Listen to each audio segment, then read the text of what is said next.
সালেও এসে আমাদেরকে বডি শেমিং এর মতো জঘন্য বুলিং এর শিকার হতে হয়েছে। আমাকে নিয়ে বিভিন্ন ধরনের কন্টেন্ট তৈরি করেছে যেটা আমার জন্য মানহানিকর, এমনকি তারা আমাকে বয়কটেরও ডাক দিয়েছে। আমাদের সোশ্যাল মিডিয়া নষ্ট করে ফেলতেছে বাজে বাজে কথা বলে। ওই দিন এই শোর সাথে জড়িত না, শুটের সাথে জড়িত না, বাকি 2 ফ্রডও আসছে। যারা ওই প্রেস কনফারেন্সে ছিল প্রত্যেকে প্রতারক।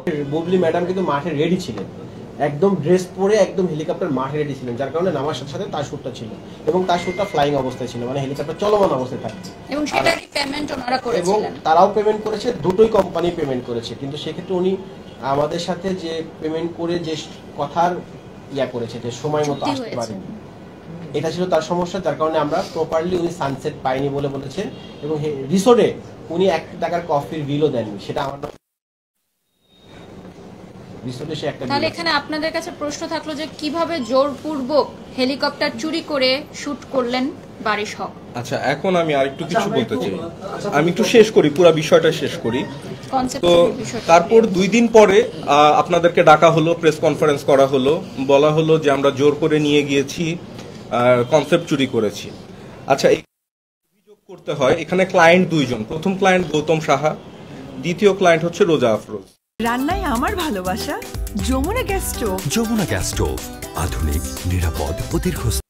গৌতম সাহার যেই স্লট ছিল সেটা ছিল দুপুর 1:30 থেকে 2টা, এবং রোজা আফরোজের যে স্লট ছিল সেটা ছিল দুপুর 2টা থেকে বিকেল 4টা। এই হচ্ছে টোটাল 2.5 ঘন্টা আমার হেলিকপ্টার। উনি যেহেতু 2:45-53 আসছেন কাল রিসোর্টে, তাহলে আমার ফার্স্ট ক্লায়েন্টকে প্রায়োরিটি দিতে হবে, সেই আগে শুট করবে। সেই শুট করেছে, কারণ আমার হেলিকপ্টারের ইঞ্জিন অন থাকা অবস্থায় উনি হেলিকপ্টারটা ফ্লাই করবে।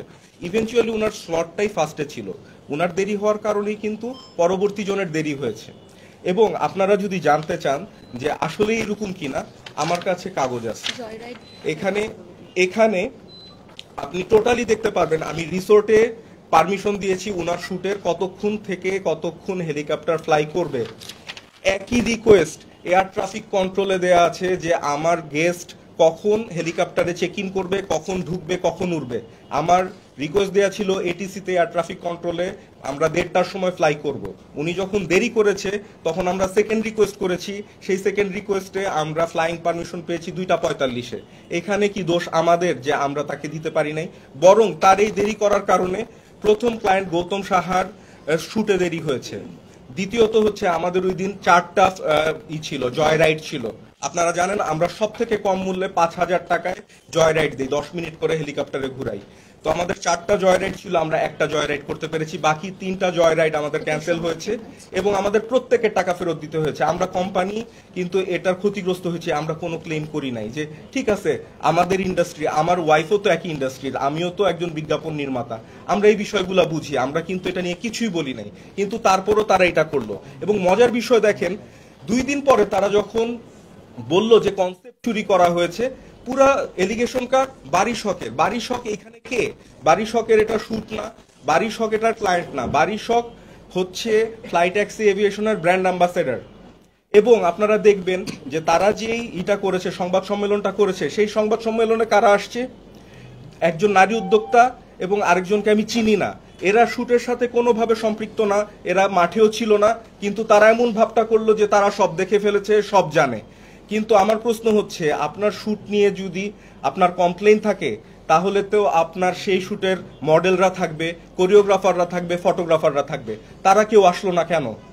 2টা আননোন মানুষ কেন উদ্দেশ্য প্রণোদিত ভাবে একটা আরেক মানুষকে, আমার ওয়াইফকে, বারিশা হককে কেন বারবার তারা ক্লেম করলো চুরি করেছে? কনসেপ্ট তো তার না, শুট তো আরেকজনের। তাহলে কেন এই পাবলিক স্ট্যান্ডবাজি করা হয়েছে? এই পাবলিক স্ট্যান্ডবাজি করা হয়েছে, এখানে অনেক বড় ষড়যন্ত্র আছে, আমি আজকে এটা প্রমাণ করব।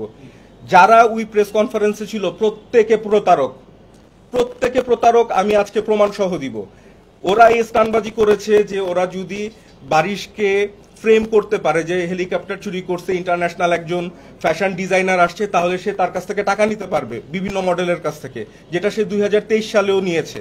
উনি বিভিন্ন দেশের বিভিন্ন জায়গায় বিদেশে শুট করবে, র্যাম্প করাবে, হাঁটাবে, শোতে নিয়ে যাবে, এই বলে 5 থেকে 7 জন মডেলের কাছ থেকে টোটাল 45 লক্ষ টাকা নিয়েছে। যেই টাকা এখন পর্যন্ত উনি ফেরত দেয় নাই, না তাদের বিদেশে নিয়ে গেছে, না শো করছে, না তাকেই করছে, সকল এভিডেন্স আজকে সেই আমরা টাকা নিয়ে ফেরত এসেছি। দিছে। আমরা যখন এই বিষয়টা দেখলো তারা, তখন বিদেশ থেকে আমাদের সাথে 2 জন যোগাযোগ করেছে। আমি সব ডকুমেন্ট দিয়ে দিব, আমি শুধু তাদের প্রাইভেসির স্বার্থে নামগুলো বলছি না।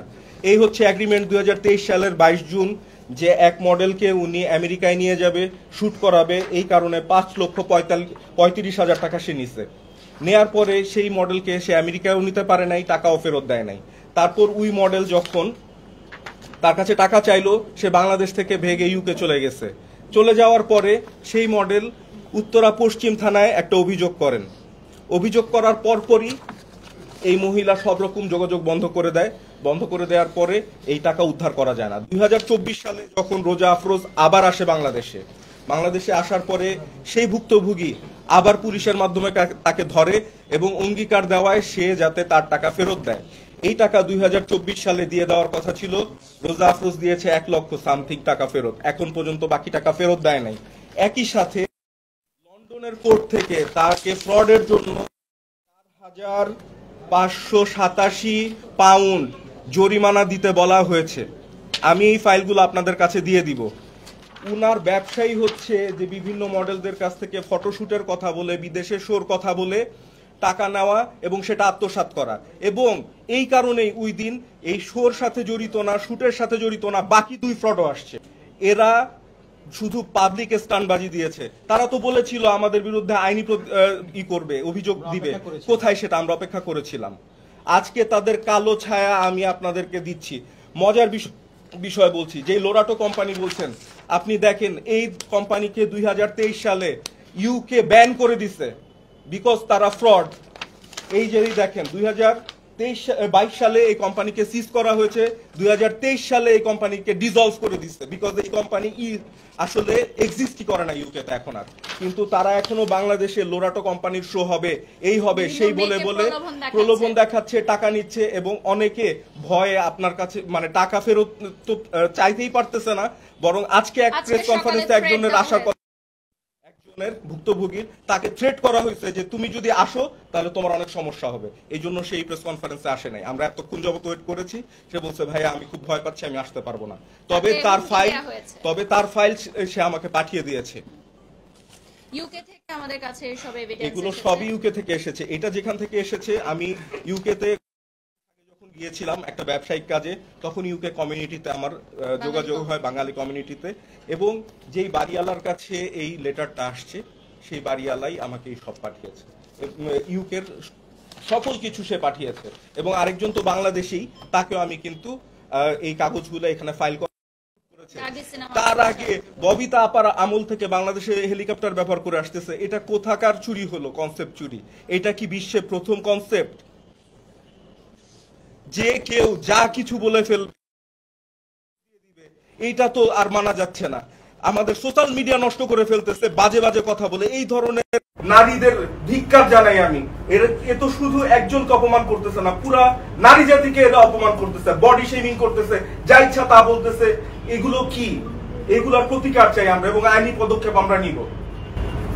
বাকি কথা বারিশা বলবো। ধন্যবাদ সকল উপস্থিত সাংবাদিক ভাই বোনেদেরকে, আপনারা এখানে সময় নষ্ট করে এসেছেন আমাদের ডাকে। প্রথমত হচ্ছে যে এলিগেশনস এসেছিল ফ্লাইট ট্যাক্সি এভিয়েশন এবং হেলিকপ্টার জোরপূর্বক নিয়ে ফটোশুট এবং কনসেপ্ট চুরি, সেটা নিশ্চয়ই আপনারা ইতিমধ্যে ক্লিয়ার হয়ে গেছেন। এবং সকল এভিডেন্সের যে হার্ড কপি সেগুলো আপনাদের কাছে আমরা দিয়ে দিব, আপনারা সেগুলো প্রোভাইড করে সেগুলো দিয়ে নিউজ করতে পারবেন। এবং আমাদের সাথে যারা আমাদের আইনজীবীরা আছেন ওনারাও এই বিষয়টি দেখছেন, ওনাদের কাছেও সকল এভিডেন্স দেওয়া হয়েছে। আমি আপনাদেরকে শুধু এটুকুই বলতে চাই, ইতিমধ্যে এটি ন্যাশনাল প্ল্যাটফর্মে এসেছে, অনেক সাংবাদিকরা নিউজ করেছেন এবং সোশ্যাল মিডিয়াতে আপনারা দেখেছেন রীতিমতো তোলপাড় সৃষ্টি হয়ে গেছে।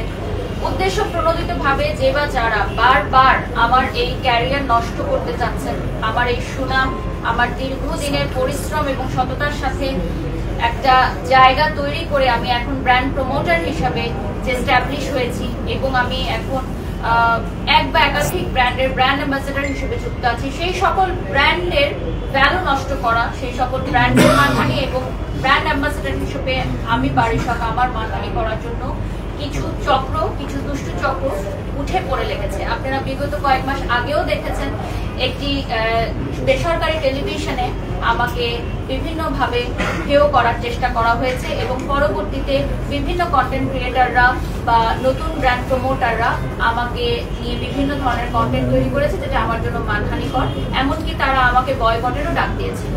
সেই অবস্থা থেকে আমি শক্ত হাতে উঠে এসেছি এবং সেই ট্রমার মধ্যে দিয়ে আমি যখন ছিলাম সেই আমরা কোর্ট পর্যন্ত গেছি, সেখানে আমার আইনজীবী ছিলেন জান্নাতুল পিয়া, আপনারা দেখেছেন।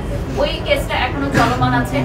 আমি আসলে একজন নারী হিসেবে কখনোই একজন নারীকে ক্ষয়ক্ষতি করা বা একজন নারীর পিছনে লেগে থাকা এগুলো পছন্দ করি না, কারণ ব্যক্তিগতভাবে আমার এত সময়ও হয় না।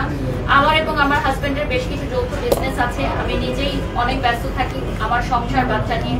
তো আমি সেই মামলা মোকদ্দমা গুলোকে আস্তে আস্তে স্টপ করেছি এবং আপনারা জানেন যে এই আইনি প্রসিডিউর গুলো একটু লেন্দি হয়, তো সেই জন্য ওগুলো এখনো চলমান আছে। যদি আমি চাই সেগুলোতে আরো বেশি সময় দিলে সেগুলো আরো দ্রুত আগাতো, কিন্তু এই যে আবারও পুনরায় সেই একই ব্যক্তিরা যারা আসলে এই হেলিকপ্টার শুটের সাথে যুক্ত ছিলই না এবং সেই নারী উদ্যোক্তা উনি পরিচয় দিয়েছেন যে যেই ফ্রড ওনার নামটা হচ্ছে রোজা।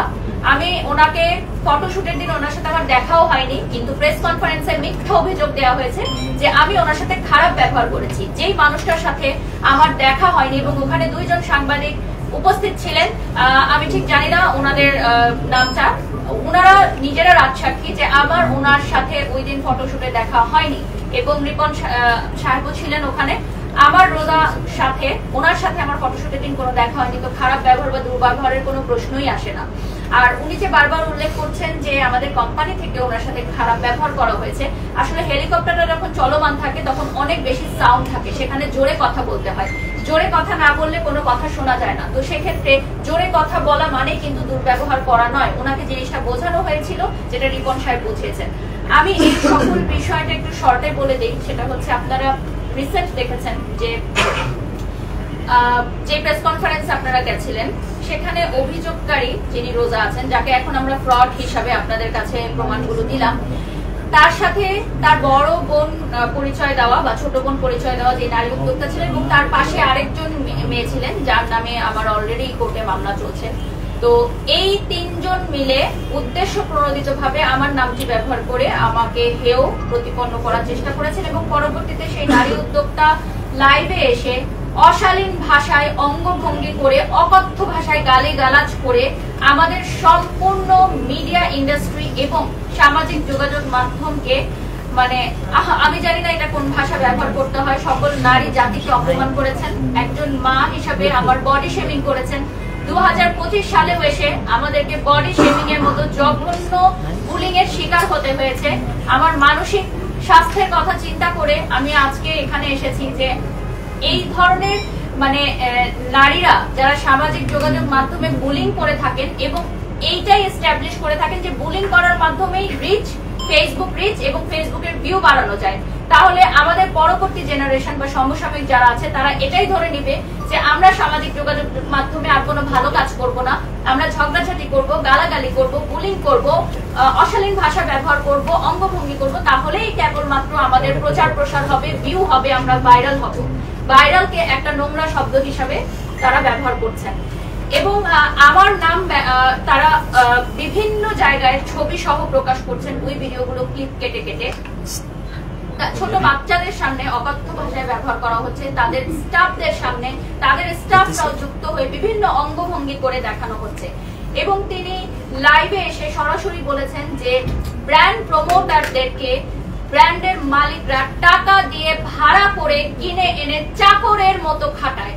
চাকর শব্দটা তিনি উচ্চারণ করেছেন এবং বলেছেন যারা মডেল, যারা নায়িকা, যারা হচ্ছে আমরা যারা ব্র্যান্ড প্রমোটার, তাদেরকে ভাড়া করে টাকা দিয়ে নিয়ে এসে চাকরের মতো খাটানো হয়। তার মানে কি আমরা যারা আছি এখানে উপস্থিত আমরা সবাই চাকর? যারা জব করছেন তারা সবাই বসের আন্ডারে চাকরের মতো খাচ্ছেন টাকার বিনিময়ে? আমার বাবা, আপনার মা, আমার বোন কোথাও না কোথাও চাকরের মতো খাচ্ছে। সকল নারী জাতিকে অপমান করা হয়েছে, সকল পুরুষ জাতিকে অপমান করা হয়েছে, বডি শেমিং করা হয়েছে, আমার জিমের ইনস্ট্রাক্টর সহকারে আমাদের অঙ্গভঙ্গিগুলো করে দেখানো হয়েছে। একজন মাকে বডি শেমিং করা হয়েছে, সম্পূর্ণ ব্র্যান্ড প্রমোটার সেক্টরকে ধূলিসাৎ করার জন্য ষড়যন্ত্র করা হচ্ছে। আমি যে সকল ব্র্যান্ডের সাথে যুক্ত আছি সেই সকল ব্র্যান্ডকে হেয় করা হচ্ছে, যাতে সেই সকল ব্র্যান্ডরা উঠে দাঁড়াতে না পারে, প্রমোশন না করাতে পারে। যত ছোট ছোট উদ্যোক্তারা আছেন যারা নতুন শুরু করেছেন, তারা যাতে ব্র্যান্ড প্রমোটারদেরকে নিয়ে কাজ করতে না পারে, তারা যাতে ব্র্যান্ড প্রমোটারদেরকে নিয়ে কাজ করে ডিজিটাল প্ল্যাটফর্মে হাইলাইট না হতে পারে, এটি একটি গভীর ষড়যন্ত্র। এটা এখন ক্লিয়ার হয়ে গেছে যে এটি একটি গভীর ষড়যন্ত্র। নতুন উদ্যোক্তাদের তৈরি হতে না দেওয়া, নতুন ব্র্যান্ড প্রমোটারদের তৈরি হতে না দেওয়া, এই প্রফেশনটাকে ধূলিসাৎ করে দেওয়া, আমার ক্যারিয়ারটা, আমার দীর্ঘ 16 বছরের এই ক্যারিয়ারটাকে নষ্ট করে ধূলিসাৎ করে বন্ধ করে দেয়া, এবং সামাজিক যোগাযোগ মাধ্যমে এটাই প্রচার প্রসার করা যে গালাগালি করে, অশ্লীল ভাষা ব্যবহার করে, অশ্লীল অঙ্গভঙ্গি করে ভিউ এবং রিচ করা যায়, তাহলে আর্টিস্টিক বিষয়, শৈল্পিক বিষয় যারা সত্যি যোগ্যতা সম্পন্ন, যারা গুণ সম্পন্ন, তাদের কোনো ভিউ নেই, তাদের কোনো রিচ নেই। এবং এটাই আপনারা দেখেছেন কয়েকদিন রিসেন্ট অনেক ফেসবুক পেজ, অনলাইন ক্রিয়েটররা এই বিষয়গুলোকে মেনশন করে করে পোস্ট দিয়ে তারাও রিচ ভাইরাল হচ্ছে, এবং সবাই এটা বলছে যে এই বিষয়গুলো নিয়ে কথা বললে তো ভাইরাল হওয়া যায়। তার মানে আমাদের পরবর্তী নেক্সট জেনারেশনের কাছে এটাই প্রচার করা হচ্ছে যে এই সামাজিক যোগাযোগ মাধ্যম আসলে অসামাজিক, এবং এটা কোনো সুস্থ স্বাভাবিক সামাজিক যোগাযোগ মাধ্যম হতে পারে না। এটা অসুস্থ পরিবেশ, যেখানে একটা মানুষ সারাদিন কাজ শেষ করার পর বিনোদনের জন্য আসে, এন্টারটেইনমেন্টের জন্য আসে, সেখানে এসে যদি সে এই ধরনের অঙ্গভঙ্গি, অশ্লীল ভাষার ব্যবহার দেখে, এই ধরনের শব্দ চয়ন দেখে, আমাদের পরবর্তী প্রজন্ম, আমাদের শিশুরা কি শিখবে? সকল নারী জাতির কাছে আমার এই প্রশ্ন যে আমাকে যে হেয় করা হয়েছে এটার বিচার আমি চাই, এর বিচার আমি চাই।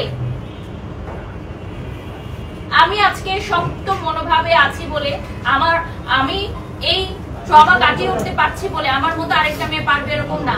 কালকে আরেকজন চলে আসবে আরেকজনকে অপমান করতে, তখন সে পারবে? সে কি এই ট্রমা কাটিয়ে উঠতে পারবে? আরেকটা বিষয় আমরা বলি, আমাদের সকলের বাক স্বাধীনতা আছে, আমরা বলতে পারি, কিন্তু বাক স্বাধীনতারও একটা লিমিট আছে। একটা মানুষকে যা ইচ্ছা তা বলে ধূলিসাৎ করে দেওয়া কোনো ভদ্রতাও না, আর কোন স্পষ্টবাদিতাও না, এটা চরম অসভ্যতা। আমরা কি এইরকম অসভ্য জাতিতে পরিণত হচ্ছি? আমরা কি সোশ্যাল প্ল্যাটফর্মে অসভ্যদের জায়গা করে দিচ্ছি? এই জায়গাগুলো নিয়ে আমাদের আজকে এত প্রশ্ন। এই জায়গাগুলোকে আমরা আইনি কোনভাবে কি করা যায় সেই বিষয়গুলো নিয়ে কথা বলবো। এখন আমাদের ব্যারিস্টাররা এবং আইনজীবীরা কথা বলবেন, তাদেরকে আমরা স্পেস দিয়ে দিচ্ছি। Thank you.